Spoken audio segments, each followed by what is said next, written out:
We're all just a bunch of smooth brain gals. No wrinkles. Wrinkle free. It's like a pebble in there. Welcome. Hello. Hello. 2020. Welcome to 2020. What a year. What a year. What a year. Let's talk about it. Let's Talk about it. So, What was that? what was what? That intro. You're all over the place today. You know what? You just have days where Speaking you're of all over the place, I'm not currently in the studio. Yes, so I'm at it's home. going to be a little weird because there's going to be probably some lag from Andy's end, so we might be talking over each other a little bit. Yeah. Hey, lag from my end. My setup is impeccable. All right. Anyway. You've already had the buffering like twice, but that's fine. My Yeti mic and everything. There it goes again. Yep. There's the buffering. Okay, well, However, yes. oh, sorry. No, I was saying I can only hear you guys occasionally. Oh, Sweet. Love that nice, for you. Nice. Oh, I forgot. Yeah, she can't hear us through the microphone, so we have to project. Oh, T. Yeah, Okay. I forgot about that. Okay, well, we have so much to talk about. The election has happened, and It sure did. An election did happen. an election Yeah. has happened, and results have been announced. Yes, they have. And some people are not happy about that. No, they're not. Especially they're not. the current president. Especially him. Yes. Well, I Andy, got do you read have his Twitter. Oh my gosh, yes, we've read his Twitter. All his tweets now have like that thing that says They're flagged. yeah, they're flagged. They're like, Yeah. this may be Twitter really went, false. Screw this guy. Yeah. It's about Okay, time. I do have a question though. Okay. I do have this question is of the utmost importance, and it's a matter of life or death. And that question is, if you were any fingernail or like toenail on the human hand, like which one would you be? Don't I roll would- your eyes, Lindsay. I see you rolling your eyes. I did not roll my eyes.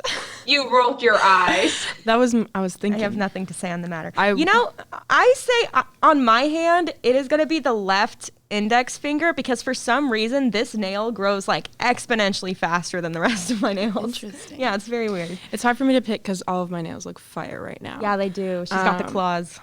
But I'm probably going to say specifically my ring finger on my right hand because that's where I put my rings. Cute. Put your rings on the ring finger? Weird.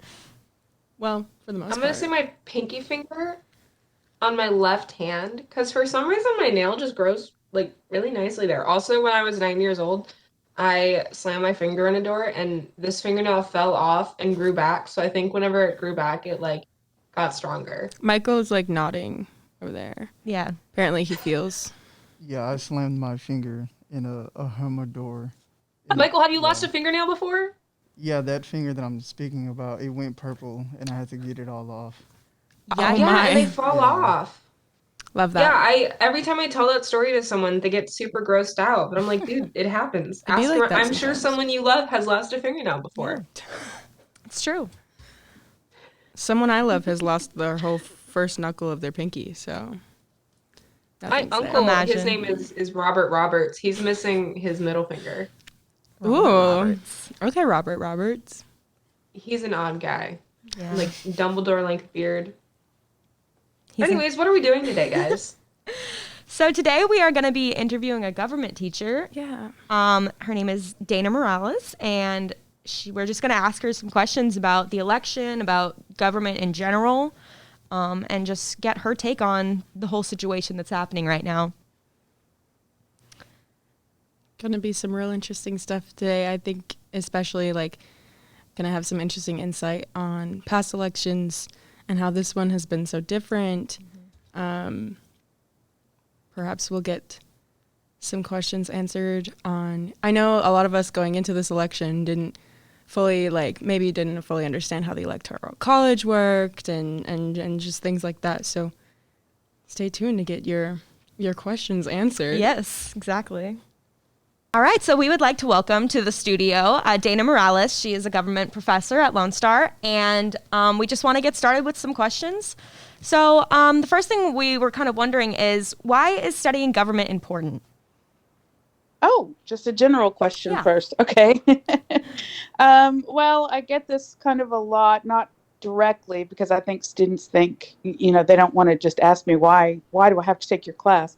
But studying government's important for everyone. That's why it is a required core course. Not necessarily because you need to memorize the ins and outs of, how a bill becomes a law or how old you have to be to run for governor of Texas, but because we all have a responsibility as citizens to at least understand at an adult level how our system works. If after that point people don't want to participate in the process, that's fine. But I think that everyone should come at it from a a position of understanding what they're giving up. All right. If you're not going to vote and you're not going to participate, you need to understand what exactly is you're giving up. Also, we need just basic information. If we have problems, who do you turn to in our system if you have a problem? If you have legal problems, if you have problems with a law that adversely affects you, if you are being harassed or mistreated at work, all of us run into situations where we have to negotiate the ins and outs of government. And if we don't know the basics, that just makes that job that much harder. Yeah, that's great. All right. So, How do you teach government in an unbiased way? it's hard. I know some people don't. Yeah. For sure. I try to as much as possible. And sometimes I think I go overboard by not giving any opinions. I think it frustrates my students sometimes. I'm always the one to, be the devil's advocate. If students give their opinion, I'm always going to give the opposite opinion just to make sure that all sides of an issue are raised. I'm not going to say it's my opinion. I might say, well, some people might argue one way or the other. I remember when I first started teaching, well, it wasn't when I first started. It was one of the presidential elections. I had a class, and we'd gotten pretty friendly, and we'd talked about the election all semester, and they were dying to know who I was going to vote for. And then afterwards, they just kept hounding me. Who did you vote for? Who did you vote for? And I think it was the second Bush election. So we're talking about 2004 probably. And I wouldn't tell them. But at the end of the semester, I said, I want you guys to guess. You can put it on the final exam. This will be, your 2 points of extra credit if you guess correctly who I voted for. I ended up giving everybody 2 points. Because I didn't think that was a fair question one way or the other. But I was surprised at how many people had guessed wrong. Many people had guessed wrong. I think it was because at first I thought, well, am I bending over too far backwards? Am I, in my zealousness not to show my personal opinions, am I actually showing opinions that I don't agree with? But I don't think I was. I think that people, and we've seen this in political science literature, people want to think that you vote the way that they would vote. Right. We want to imagine that the people in our lives agree with us. So I think most people put down how they would have voted or how they did vote, assuming that I agreed with them or hoping that I agreed with them. The deal is that, I might not, as a, middle-aged woman with a certain, a background that's could be much different from younger students in my class. We didn't vote the same way. We had different interests and different expectations and things like that. So at first I was surprised at how few of them, I would say only about 20% of the class guessed correctly. Wow. But I think it was just kind of that projection. I would have voted this way, or I did vote this way, so I'm going to assume that she did too. Mm-hmm. But I don't know if that actually answers your question, but No, I think it's important. Yeah. I think it's important to stay unbiased because it's just, I don't want students to think that they can't speak freely because, let's face it, students care about their grades. They don't want to disagree with an instructor. They're afraid that their grades might be either consciously or subconsciously affected by that. So I don't want students to be put in a position where they feel like they would have to, uh, you know, um, limit what they said or censor themselves or anything like that. So I just try to stay as neutral as possible. Yeah, that's great. Mhm. So let's, I think, get into this election. Yeah. Okay. So how do you think that this election differs from elections in the past? Oh, so many, so many ways. That's a very broad question. Some things of note. We the typical outcome, or not outcome, turnout, excuse me, in a presidential election is usually nationwide somewhere between 55%, maybe 60% in a very close election. The turnout in this election was 68%, which is the highest that it's been since 1900. Oh, wow. So that's 120 years of voter turnout data that we're going through. And so clearly, not only is that a very high turnout for the United States, now 68% is not high turnout, but for the United States it is.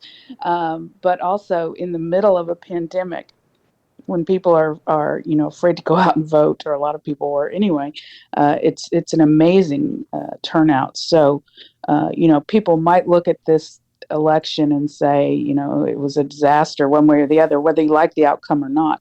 But one of the very good things about it is that it mobilized a lot of people and got a lot of people to vote. And that does not usually happen at the presidential election. So I would say that as a political scientist, that is the most um, uh, not necessarily important, but the one that sticks out for me the most, because I study elections and turnout, and to see that kind of turnout, not only at the national level, but the turnout in Texas, which was just crazy high for Texas. Texas always lags behind the national average.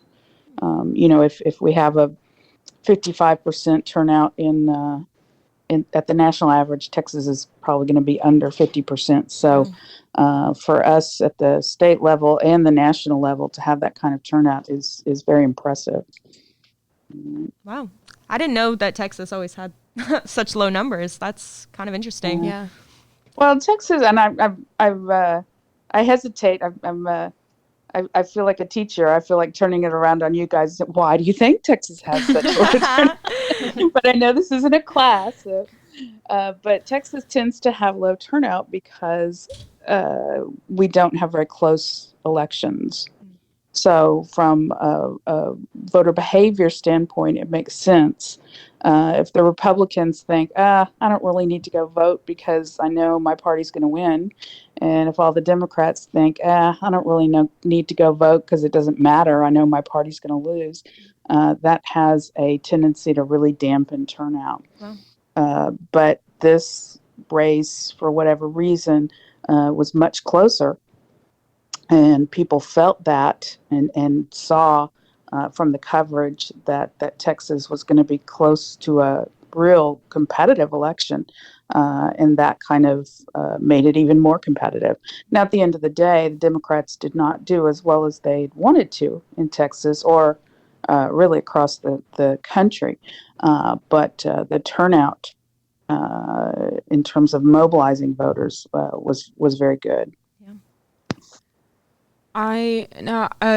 As far as voter turnout goes, I noticed that specifically like our generation a lot, and I'm sure that Andy and Karina can attest to this too. Like we're very proactive about like getting on social media, especially, and telling people to go out and vote. Just go out and vote. Like no matter who you're voting for. And have you noticed that in other elections?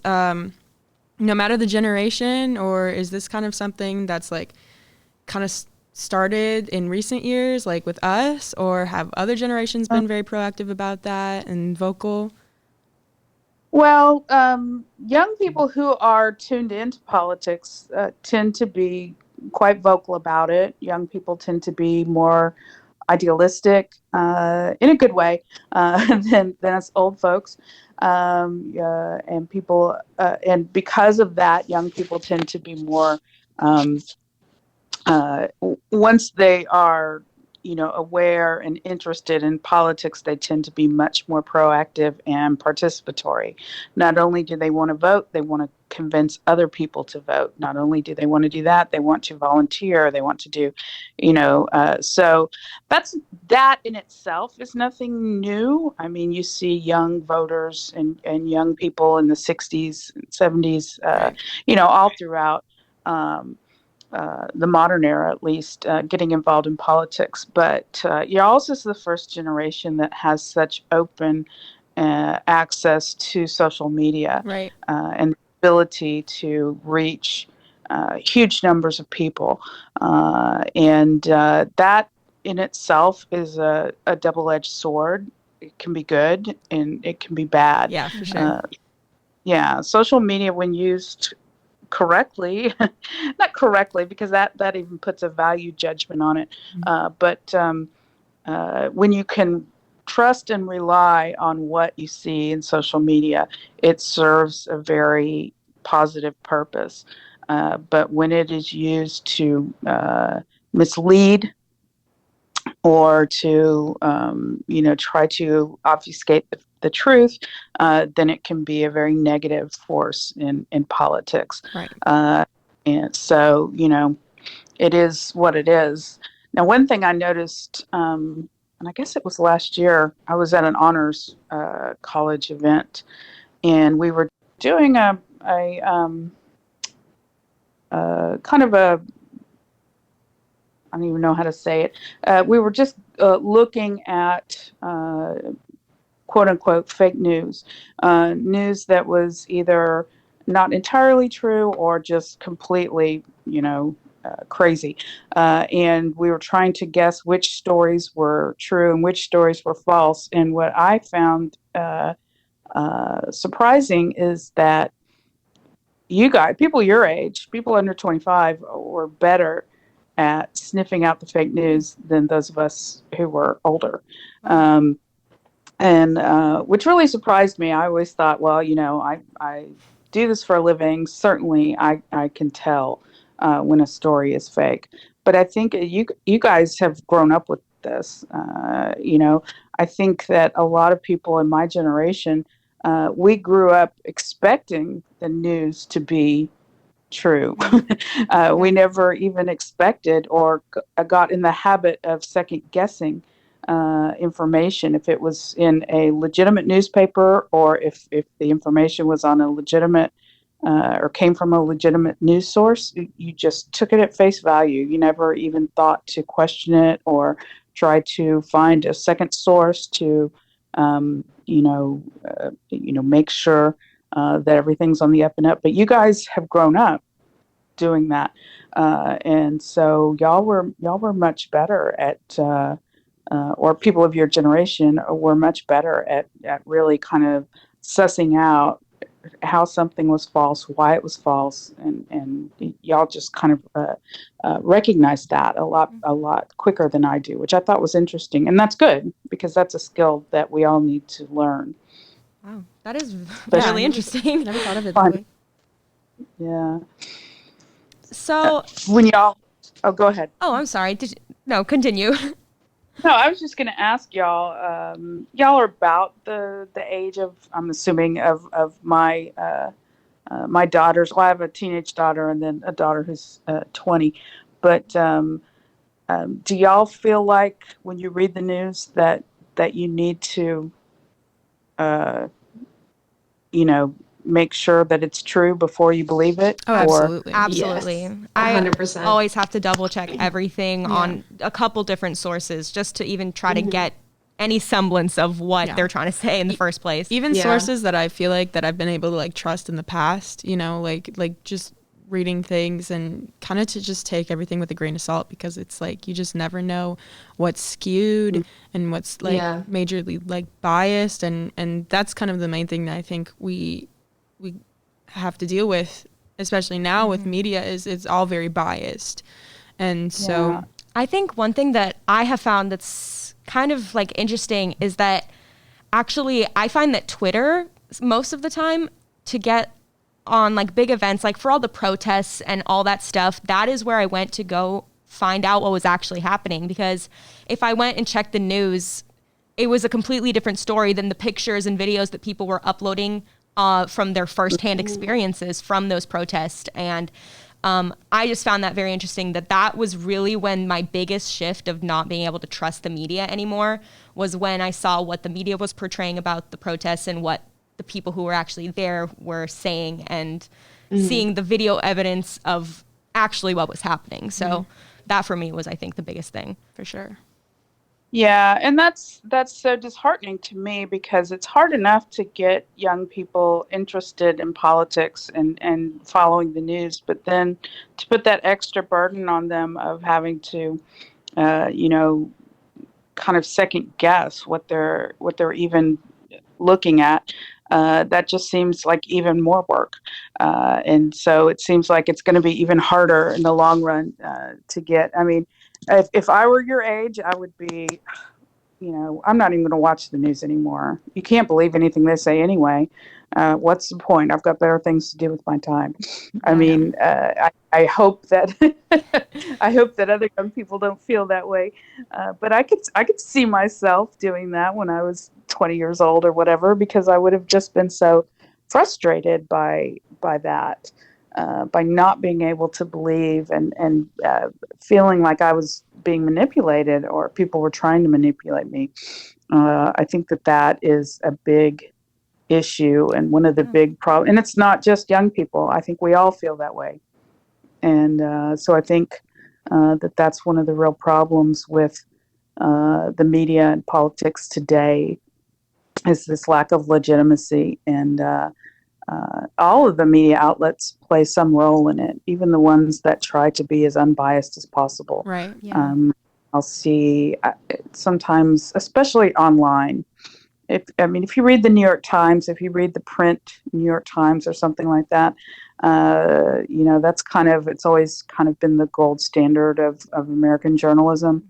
But I'll get online and see some of their online content, and their headlines can be just as clickbait as anybody else's. Yes. And I'll be like, that's just beneath them. Why are they doing this? But they got to go for that dollar, and they got to go for those clicks just like any other media outlet. Exactly. To pay their bills. So it's frustrating to see even the giants of American news kind of sink to that level.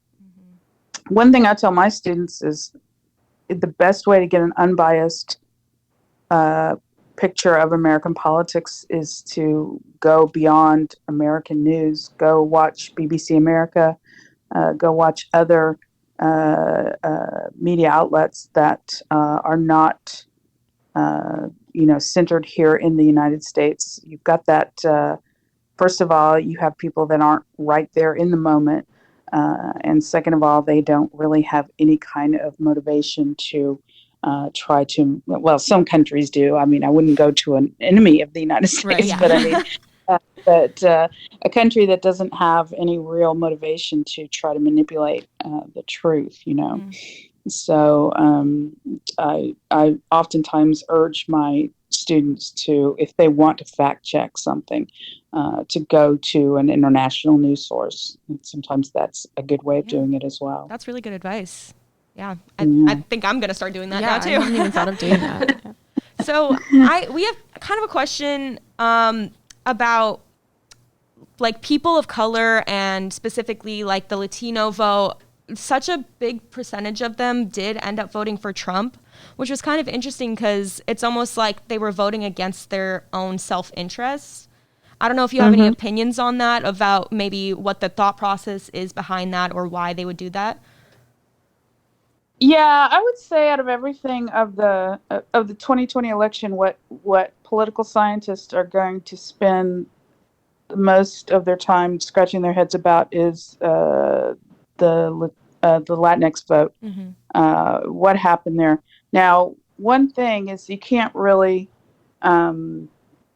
put all Hispanic or Latin voters into Of one course. pile. That these are people with very different backgrounds, different interests. When you're talking about the Latinx vote in Florida, you're talking about a lot of Cubans. Cubans have a tendency to be more Republican because they come from a communist regime, and the Republican Party is seen as the party that's going to be tough on communism, also going to be seen to be the party that is the most adamantly opposed to socialism and things like that. So clearly the Cuban vote usually goes to the Republicans. I think one thing that was kind of interesting, and like I said, this election is so different in so many different ways. Once we got down to the general election, once we got down to Biden versus Trump, there was very little talk about immigration policy, and which I would have thought, if you'd asked me a year ago, before COVID and everything else, it would have been one of the number one issues that the Democrats would use against Trump in the campaign. But for some reason, and I don't know why yet, it wasn't really anything that the Democrats or that Biden individually took up as a kind of a way to get at Trump and Trump's voters. So as the focus on immigration kind of went away, I think that some people felt safer voting for Trump, maybe. I don't know. He certainly never made any kind of or never indicated that he was going to change his policy on building a wall or anything else. But yeah, I wish I had a better answer for that, but I don't know what happened with the Latinx vote. I just don't know. But I'd like to see some post-election data, see how those numbers run, particularly how they ran in Texas and the Valley. Down in the Valley in Texas, you did not have. I don't know if it was because Hispanics weren't voting or they were actively voting for Trump, but you certainly didn't have a blue wave in South Texas the way that they had expected, or that a lot of people had expected to see. So. That's very interesting. I wish I had a better answer for that, but I don't know. Yeah. Hey, I don't know is a valid answer. So how about the fact that Trump is contesting the election results? How does that work? Good question. How does that work? Well, it works the way he makes it work. There's never really been any, other than the 2000 election, and y'all are probably too young to remember. There were some questions about the 2000 election as well. If you remember, that was George W. Bush and Al Gore. It was the first time in the modern era where we had a situation where it had happened before in the 1800s, but it was the first time in the modern era where we'd had one candidate win the popular vote and the other candidate win the electoral college vote. It all came down to one state, Florida. There was a lot of recounting going on in Florida. There were a lot of legal challenges to the way that the vote was certified.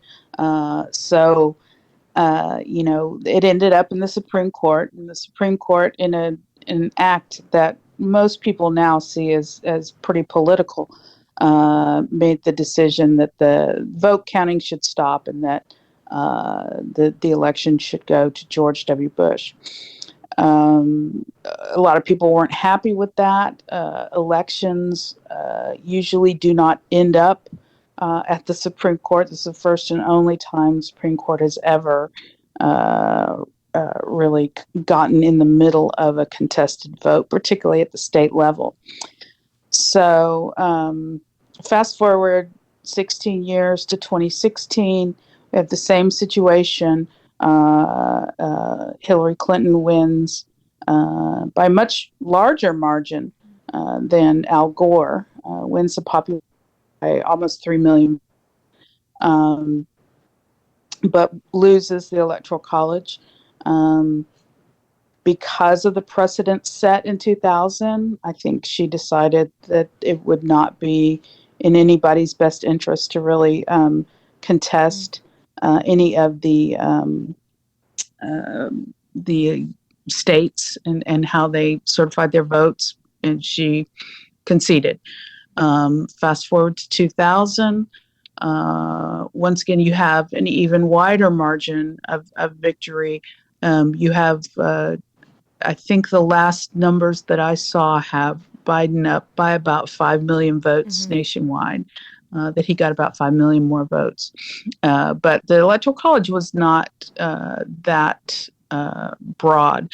There are about 4 states that, depending on how they fell in terms of Electoral College votes, 4 or 5 states could make the difference between Biden presidency and a Trump presidency.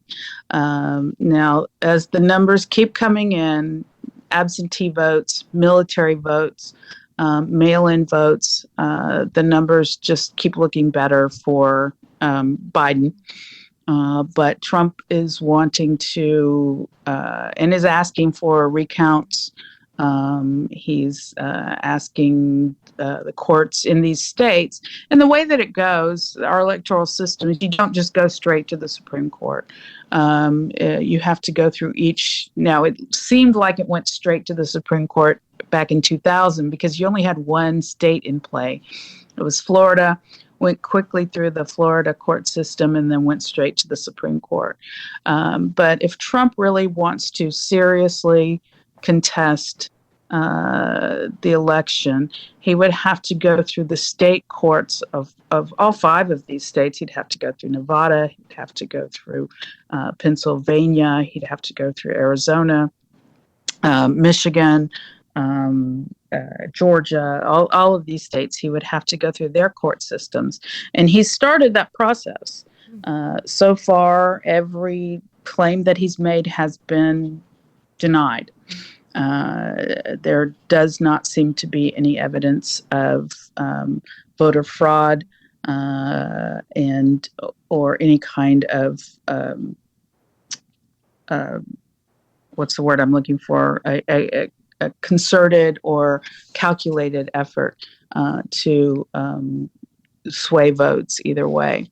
So at this point, we're not quite sure what the next step is. Each state has to go through and certify their elections. All right, that happens probably in the next 3 weeks or so, I would say, by early mid-December, so maybe another month. Then what happens is the Electoral College goes and votes. These are our representatives that that are chosen based on the popular vote within each state.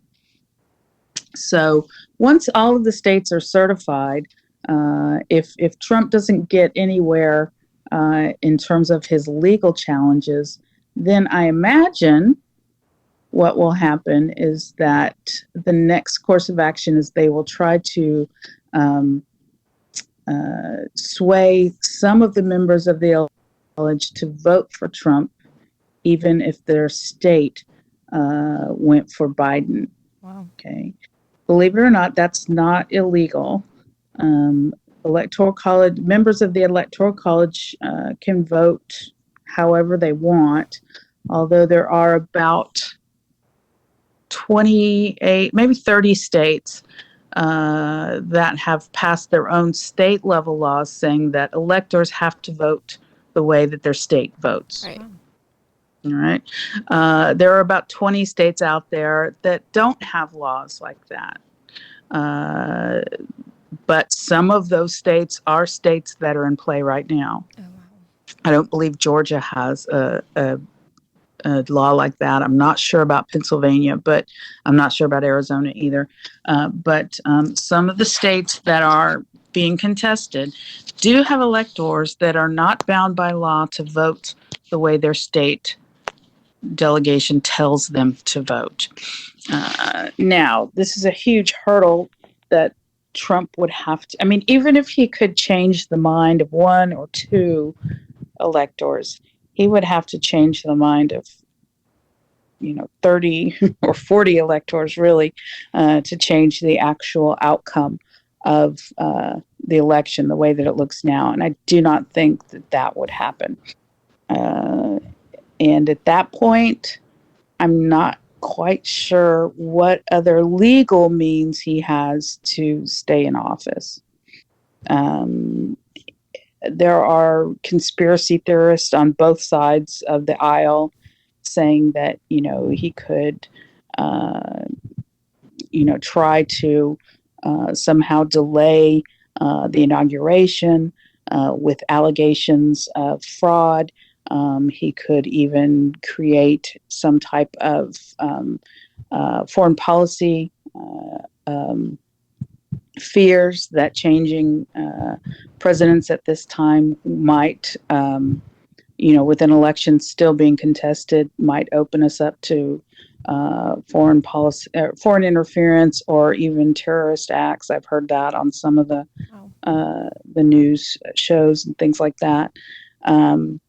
I don't see any of these claims really taking hold.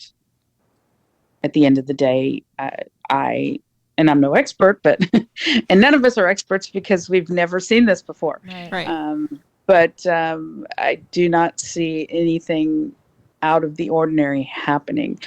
I don't believe that the military in any way would support President Trump trying to stay beyond January 20th of next year. I don't believe that there would be any type of pushback from Congress or from the military to make that happen. Now, I could be wrong, but I don't think I am. Right. Yeah. It's easy for us to imagine worst case scenarios. But I don't think it will play out that way. I don't think the Supreme Court would allow it to play out that way. I don't think Congress will allow it to play out that way.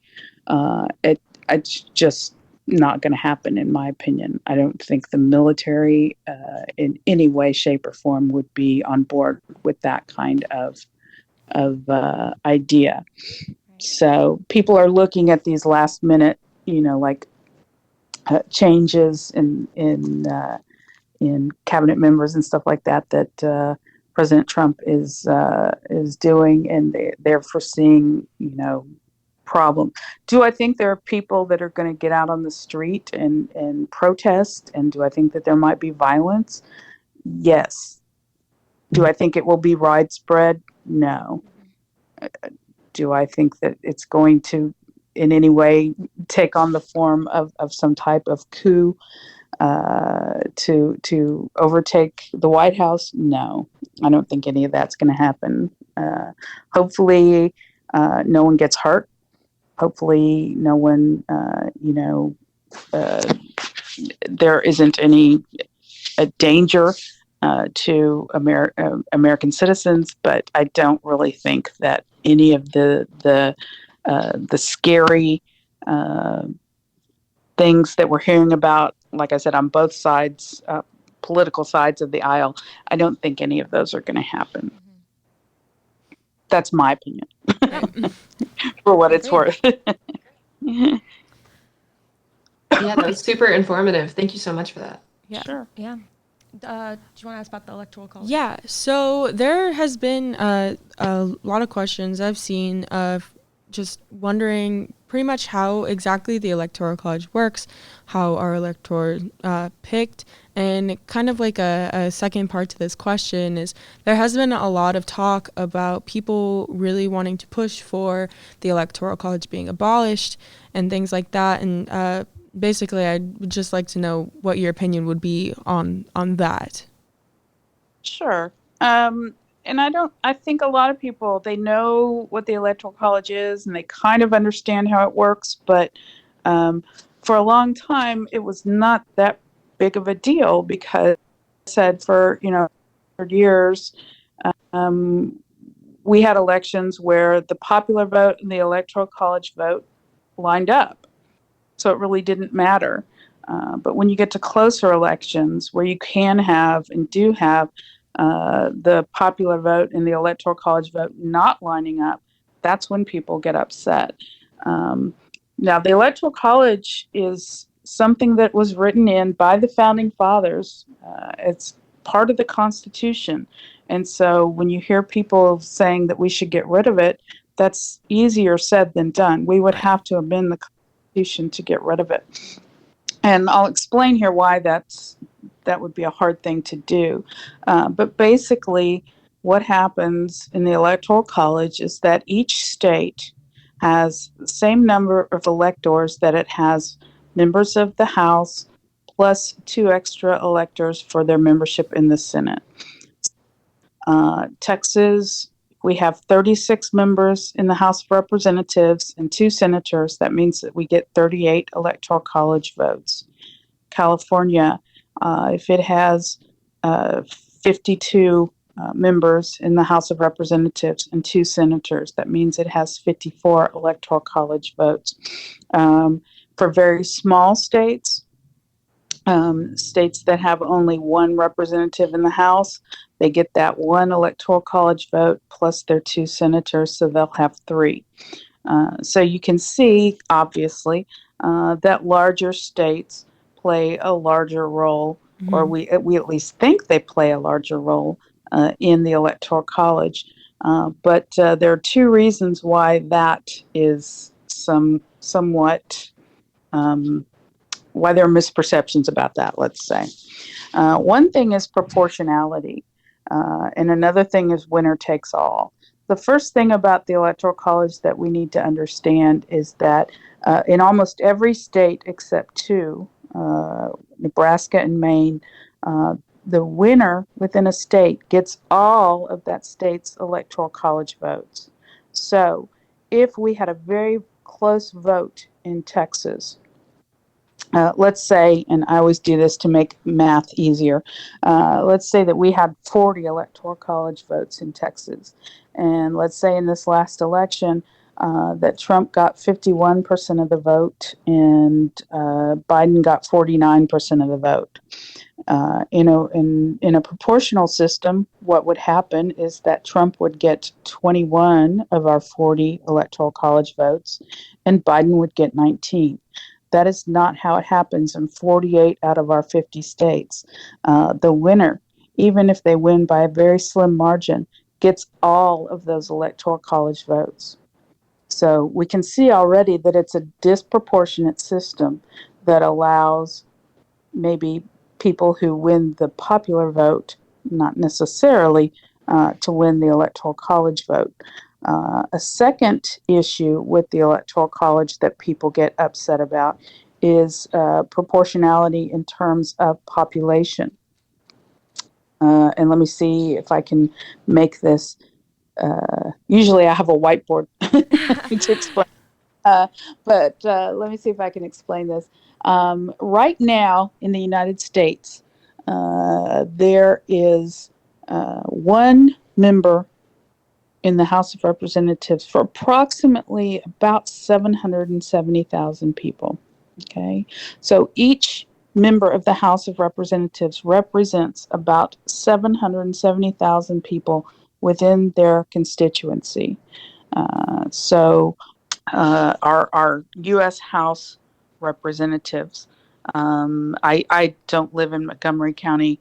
I live in Harris County, and Dan Crenshaw is my representative. He represents about 770,000 people that live in the area around me. So, in a large state, that's the way it works. But let's take, for instance, a state like Wyoming, okay, or a very small state like Alaska. And I'm not talking size, I'm talking population. or a North Dakota. Let's say that the population of North Dakota is 770,000. Right?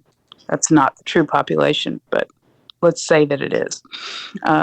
So those 770,000 people in North Dakota are represented by 3 electoral college votes.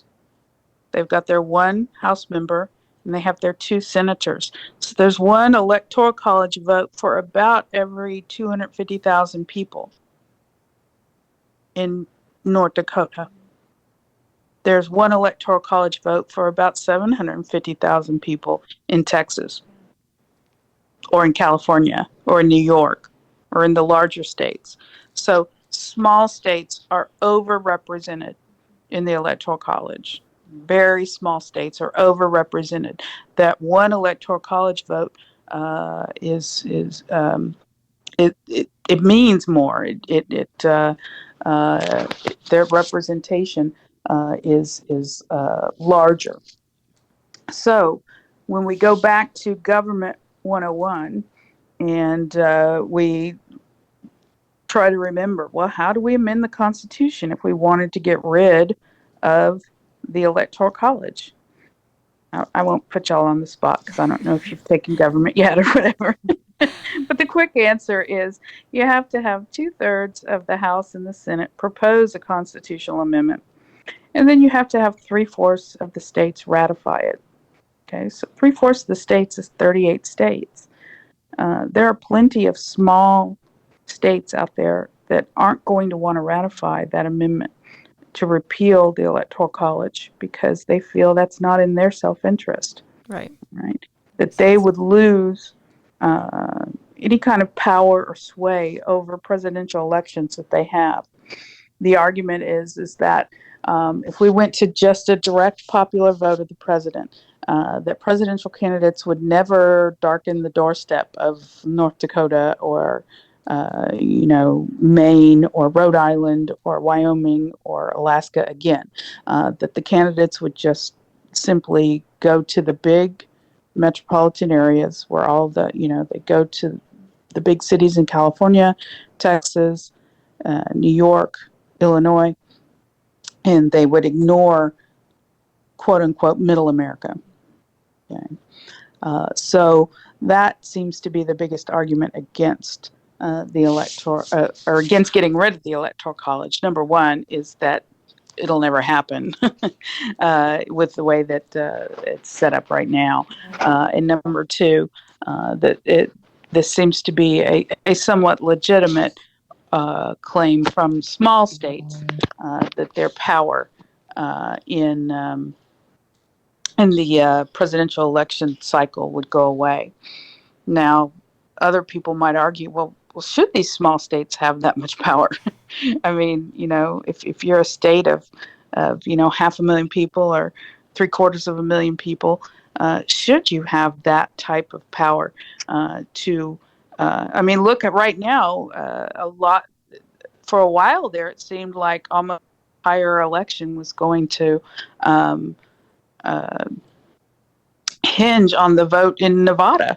All right, Nevada is a very small state. It only has 6 electoral college votes, and yet, if the votes had come down in a certain way, it would have been one very small state that would have made that call.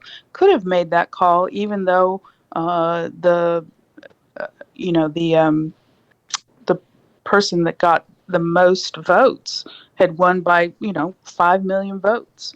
So when you get to a point where the person who wins the majority vote by 5 million votes still isn't assured of winning the election, then you've got some proportionality problems.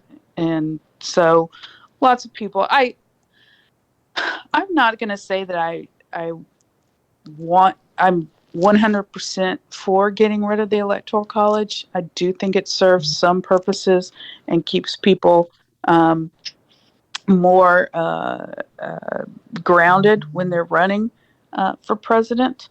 But I think that I would be in favor of doing what Maine and Nebraska do, having the states break up their electoral college votes in a more proportional manner. Don't have to win an entire state to get some of their electoral college votes. Right? And to me, it seems like that would benefit both parties.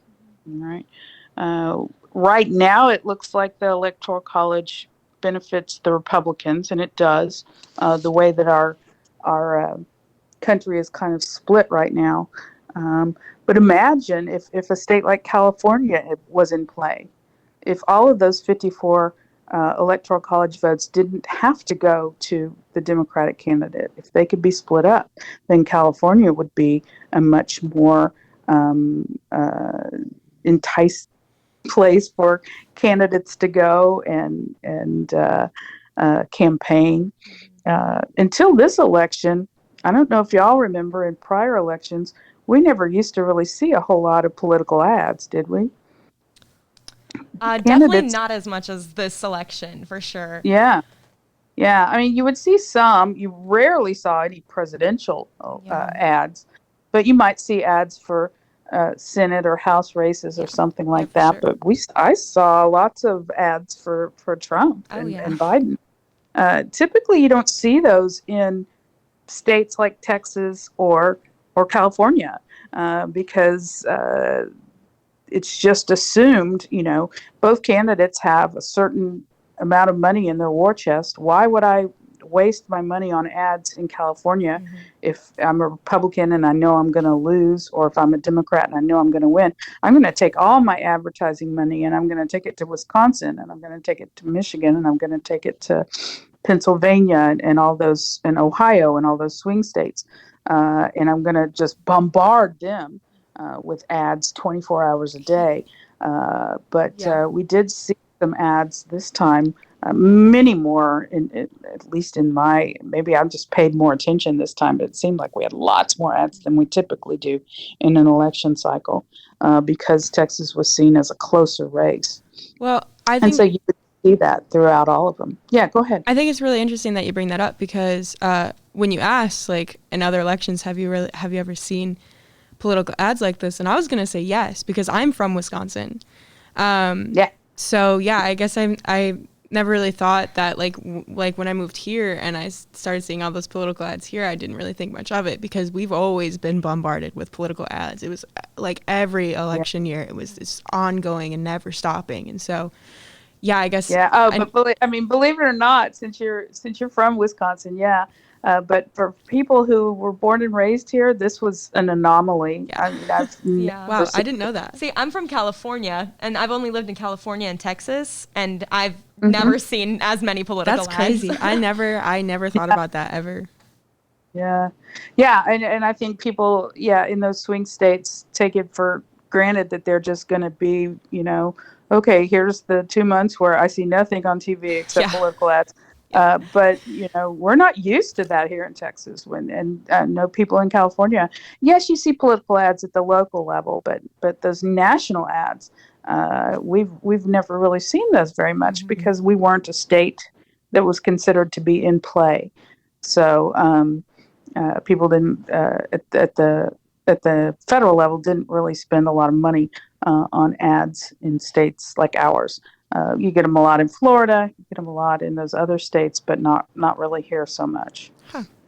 Yeah. So, I guess our final question is, what are your personal thoughts on the election, as much as you're comfortable with sharing? Well, once again, like I said, I hate to let my personal politics get into the things that I teach or around campus and stuff like that. But that being said, and I don't think that it really, I would be saying this regardless of my political background or my political leanings, that this has just been the weirdest and still I mean, it's not over yet. I think that this has been a unique election. Like I said, I don't regret it because it has definitely empowered and motivated and mobilized voters in a way that we've never seen before. But it has really taken this almost threat to democracy to get people this involved.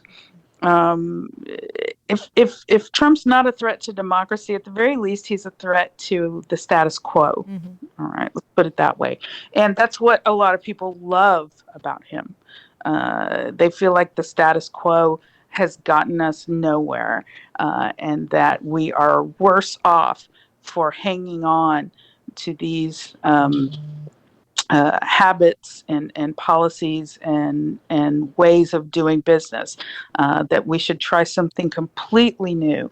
And the more Trump pushed against politics as normal, the more people loved him, the more people followed him.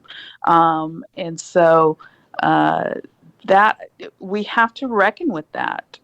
Even if after this election we go back to business as usual and the Republicans start acting like normal Republicans again, and the Democrats start acting like normal Democrats again, that's clearly not what a large proportion of Americans want to see. They do want to see a shakeup. Personally, I don't think Donald Trump was the shakeup we necessarily needed, but I'm not denying that a shakeup is inevitable.